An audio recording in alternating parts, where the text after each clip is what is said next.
আজকে আমাদের কি হচ্ছে দেখো। চাল ভিজিয়ে রেখেছিলাম সকালবেলা। চালের সঙ্গে বিউলির ডাল আতপ চাল মিশিয়ে ভিজিয়ে দিয়েছিলাম। চালটা ভালো করে ভিজে গেছে। এবারে এই চালটা আমি মিক্সিতে বেটে নেব। শিলে বাটলে অসুবিধা হয়, হাতে লাগে, তাই মিক্সিতে বেটে নিলে তাড়াতাড়ি হয়ে যাবে। চালটা দিয়ে দিচ্ছি।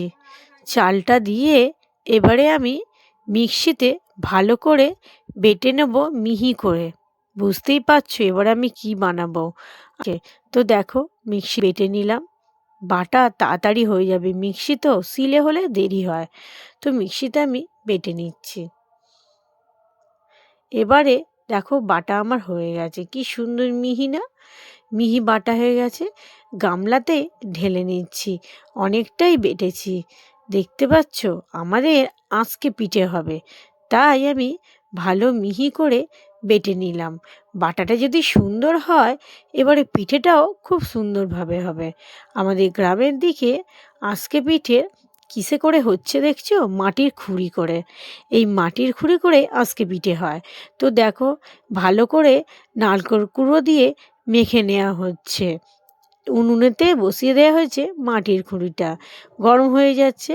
এবারে কলা পাতার একটা ডাঁটি করে নেওয়া হয়েছে। এই ডাঁটিটাতে একটু তেল দিয়ে ভালো করে ওই মাটির খুঁড়িটাতে বুলিয়ে দেওয়া হলো। এবারে দিয়ে দেওয়া হবে চালের ওই বাটাটা, চাল বাটাটা দিয়ে দেওয়া হচ্ছে।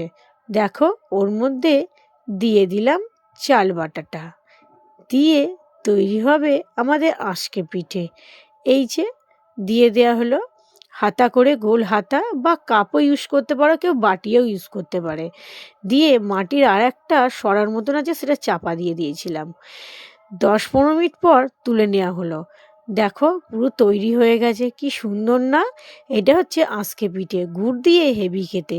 তো আমাদের পিঠে কেমন তৈরি হলো আমাকে অবশ্যই জানাবে। ভালো লাগলে চ্যানেলটা লাইক সাবস্ক্রাইব করে দেবে। দেখো কত সুন্দর হয়েছে, পেছন দিকটা লাল হয়েছে, পড়ে নে কিন্তু। তো কেমন লাগলো আজকে পিঠে, আজকের মতন আমি রাখছি। টাটা।